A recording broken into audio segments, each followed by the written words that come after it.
Hello dear student, welcome back to developmenttutor.com। आज हम बात करेंगे इन्वर्स ट्रिगोमेट्रिक फंक्शन का। जो इन्वर्स ट्रिगोमेट्रिक फंक्शन क्या होता है, किसको बोलेंगे, उसमें किस टाइप क्वेश्चंस को आप इजीली कर पाएंगे, आप लाइक शॉर्ट टाइम में आप कैसे उस सम को ट्रैक कर पाएंगे।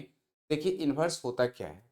यदि मैं आपसे पूछूं कि साइन इन्वर्स एक्स है, क्या मैं साइन इन्वर्स एक्स को 1/sin x लिख सकते हैं? आंसर इज नो, ये ऐसा नहीं लिख सकते। लेकिन मैं यदि पूछूं कि साइन थीटा कब 1/2 है, तो आप बोलिएगा सर थीटा इक्वल टू 30। यदि मैं आपसे पूछूं साइन थीटा कब √3/2 है, आप बोलिएगा theta equal to 6। Sine theta equal to यदि मैं पूछूं कि कब 1/√2 है, तो आप बोलिएगा थीटा इक्वल टू 45 डिग्री। अब ध्यान रखें, उसी तरह से यदि मैं इन्वर्स का बात करूं, तो अब आप साइन इन्वर्स 1/2 यदि मैं पूछ लिया हूं, तो आपको ये सोचना है कि साइन कितने एंगल पे 1/2 है, साइन थीटा कितने एंगल पे 1/2 है। तो हमें पता है कि साइन कितने एंगल पे 1/2 होता है, 30 डिग्री पे, तो इसका इन्वर्स हो गया 30 डिग्री, दैट इज π/6। यहाँ पे यदि बात करेंगे साइन थीटा इक्वल टू √3/2, तो ये हो जाएगा साइन इन्वर्स √3/2 कितने डिग्री पे है ये, तो ये है π/3। यहाँ पे यदि बात करेंगे तो क्या होगा, साइन इन्वर्स 1/√2 कितने डिग्री पे है, तो ये है π/4। तो आप देख रहे हैं कि साइन थीटा कितने डिग्री पे था, 1/2, वो उसका इन्वर्स है।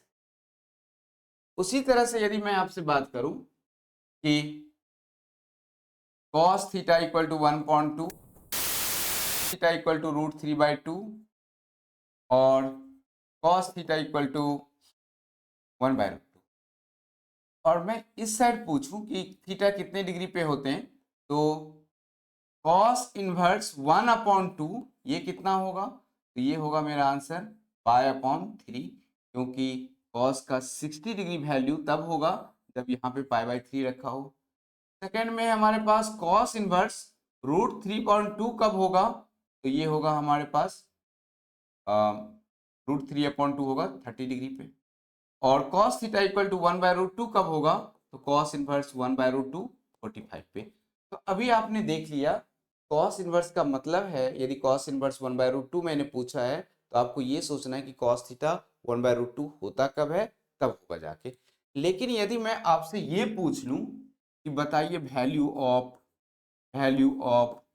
साइन इनवर्स होगा, और यदि मैं आपसे पूछूं कि cos इनवर्स 2 कितना होगा, तो आप नहीं बता पाएंगे, क्योंकि आपको पता है कि ऐसा कोई है ही नहीं जिसमें कि साइन का वैल्यू मैक्सिमम 2 हो और cos का वैल्यू 2 हो। तो यहां से आपको एक चीज समझना है कि y equal to sine inverse x, x के जगह पे हमने यहाँ पे 2 रखा है, it should be belongs to -1,1, और इसके अप्रोक्स जो y का वैल्यू आएगा x, जब x क्या होना चाहिए मेरा, -1 और 1 के बीच होना चाहिए, और y जो होगा y बिलोंग्स टू, यदि मैं आपसे पूछूं कि what is the value of sine inverse 1, आप बोलिएगा सर π/2, क्योंकि साइन थीटा कब 1 होता है, तो 90 पे। यदि मैं पूछूं कि साइन इनवर्स -1 कितना होगा, तो आप बोलिएगा -π/2 पे। तो ये -1 और 1 इंक्लूड है, और इसके अप्रॉक्स जो वैल्यू आ 2 हो रहा है, तो दिस इज द -π/2, π/2, ये इसका डोमेन है। डोमेन मीन्स x के ये सारे वैल्यू यदि इसके और इनके बीच, या ये दोनों वैल्यू होंगे, तो इसके कॉरस्पॉन्डिंग ये वैल्यूज आपको इसके बीच का मिलेगा, और इसको बोलेंगे हम लोग रेंज। तो हम यहां से कह सकते हैं maximum value of sine inverse x equal to π/2 at x equal to 1। Minimum value of sine inverse x equal to -π/2 at x equal to -1।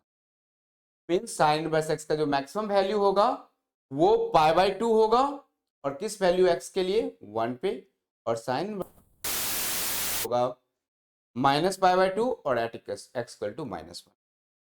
अब यदि आपसे ऐसा क्वेश्चन पूछ ले कि y equal to cos inverse x है, तो x जो होगा वो बिलोंग्स करेगा -1 to 1, और इसके अप्रॉक्स जो y होगा वो होगा, यदि -1 का बात करेंगे तो ये पाई हो जाएगा, और 1 का बात करेंगे तो 0 हो जाएगा। y कहां से कहां तक, 0 और पाई। इसमें उल्टा इसलिए हो गया कि ये डिक्रीजिंग फंक्शन है, पहले मैक्सिमम फिर मिनिमम आ जाएगा इसमें। अब देखिए, -1 पे ये पाई लेता है, 1 पे ये 0 लेता है। और यदि मैं बात करूं y equal to tan inverse x का, तो x कुछ भी हो सकता है, -∞ to infinity means all real numbers. और आपको पता है कि y belongs to tan inverse -∞ become -π/2 और टेन इनवर्स इन्फिनिटी बिकम π/2। इतना ही बात याद रखना है। अब ध्यान देना है, यदि टेन इनवर्स √3 कितना होगा, आपको सबसे पहले देखना है क्या √3 -∞ और इन्फिनिटी के बीच में लाई करते हैं, तो करते हैं। तो आपको पता है कि टेन थीटा का वैल्यू √3 कब होता है, कितने एंगल पे होता है, तो π/3 पे, और आपका आंसर हो जाएगा π/3, राइट ना। जो सबसे इंपॉर्टेंट मिसकंसेप्ट है, यदि मैं आपसे पूछूं कि कॉस इनवर्स -1/2 का वैल्यू क्या है, जबकि x बिलोंग्स टू होना चाहिए -1 और 1, y बिलोंग्स टू होना चाहिए 0 और पाई के बीच। तो कोई बंदा आएगा बोलेगा सर कॉस इनवर्स -1/2 जो होता है वो माइनस कितने डिग्री पे होगा, तो चूंकि यहाँ पे -1 और 1 के बीच का तो वैल्यू है मेरे पास -1/2, बट क्या ये 0 और पाई के बीच में लाई करेगा। तो इसके लिए हम क्या करेंगे कि -π/3 यहाँ नहीं लिख, ये आपका आंसर नहीं होगा, -π/3 आपका आंसर नहीं होगा। जब भी कॉस इनवर्स -x में दिखे, कॉस इनवर्स आपको -x में लिखा हो, आपको क्या करना है कि पाई में से कॉस इनवर्स x को घटा। अब यदि मैं इस क्वेश्चन को देखूं, ये हो जाएगा कॉस इनवर्स -1/2, आंसर हो जाएगा पाई माइनस कॉस इनवर्स 1/2, और इसका आंसर हो जाएगा pi minus cos inverse 1/2। Cos theta कब 1/2 होगा, तो π/3 पे, तो पाई माइनस π/3, और आंसर हो जाएगा 2π/, ये आपका आंसर होगा। अब देखेंगे तो 2π/3 क्या होगा, 0 और पाई के बीच में बिलोंग्स करेगा, चूंकि -π/3 इसलिए नहीं होगा क्योंकि 0 और पाई के बीच में ये बिलोंग्स नहीं करता है। तो कॉस इनवर्स के अंदर यदि हो तो हमेशा क्या करना है, आपको पाई माइनस कर लेना है। सपोज मैंने आपसे बोल दिया कि find the principal value, find the sine inverse 1/√2, cos inverse -1/√2 और tan इनवर्स √3। तो देखिए साइन इनवर्स 1/√2, सबसे पहले चेक करेंगे क्या ये 1/√2 -1 और 1 के बीच में बिलोंग्स करता है, करता है। उसके बाद हम कहेंगे कि साइन थीटा कब 1/√2 होता है, तो आपको पता है कि ये जो √2 होता है कब होता है 1/√2, तो π/4 पे, और ये π/4 हमेशा किसके बीच में बिलोंग्स करना चाहिए, -π/2 और π/2 के बीच में, तो वो राइट है।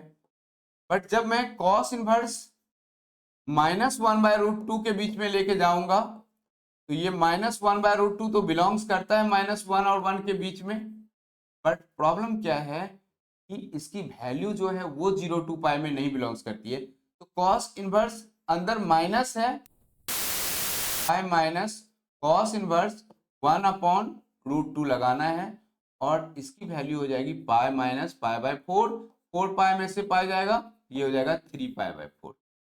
उसी तरह से सिमिलरली यदि आप देखेंगे tan इनवर्स √3 है, ये जो √3 है ये बिलोंग्स कर रहा है कहां से, -∞ और इन्फिनिटी के बीच में करना चाहिए।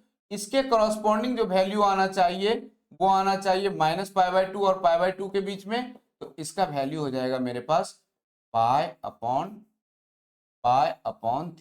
क्योंकि tan थीटा कब √3 होता है, तो ये पाई/3 पे होता है। तो ये हमारे पास इस तरह से आप principal value of inverse trigonometric function का बता सकते हैं। इसी में एक कंसेप्ट आता है कि y equal to sine inverse, आपको यहाँ पे साइन x जो होगा वो बिलोंग्स करना चाहिए इसका वैल्यू x होता है, inverse sine x equal to x होगा, बट वो x बिलोंग्स करना चाहिए कहां से कहां तक, तो वो x होना चाहिए -π/2 और π/2। अब ध्यान से देखिए, y equal to sine inverse sine x, यदि मैं यहाँ पे लिख दूं कि साइन π/3, तो आपको पता है ये साइन इनवर्स है और साइन π/3 कितना होता है, √3/2। इसकी वैल्यू मैं यहाँ लिखा। अब साइन इनवर्स √3/2 कितना होगा, π/3। तो जो वैल्यू हमने यहाँ लिखा वही आंसर आया, और वो -π/2 और π/2 के बीच में बिलोंग्स कर रहा है। बट यदि मैं आपसे ऐसा लिख दूं y equal to sine inverse sine 2π/3, तो क्या अब आंसर 2π/3 होगा, तो 2π/3 अब आंसर नहीं होगा, क्योंकि 2π/3 डज नॉट बिलोंग्स टू -π/2, π/2। तो अब तो जरा समझिए, साइन 2π/3 का मतलब होता है कि साइन 120 हमने पूछा है, सेकेंड क्वाड्रेंट में ये है। तो क्या मैं सेकेंड क्वाड्रेंट में साइन पॉजिटिव होता है और इसका मतलब होता है कि पाई में से थीटा को घटाना, तो क्या मैं इसको ऐसे लिख सकता हूं, sine inverse sine pi minus π/3, तो this become sine inverse sine π/3, answer हो जाएगा मेरा π/3। तो साइन इनवर्स साइन 2π/3 ये 2π/3 के इक्वल नहीं है, ये किसके बराबर आता है, तो π/3 के बराबर आता है, क्योंकि 2π/3 हम लोग इसलिए नहीं लिखते कि वो -π/2 और π/2 के बीच में नहीं लाई करता है। तो ये हमारा इनवर्स ट्रिगोनोमेट्रिक फंक्शन का प्रिंसिपल वैल्यू निकालने के लिए था। आपको चैनल को सब्सक्राइब करिए, लाइक करिए, और इस तरह के ट्रिक फॉलो करने के लिए डेवलपमेंट ट्यूटर के साथ जुड़े रहिए। Thank you so much.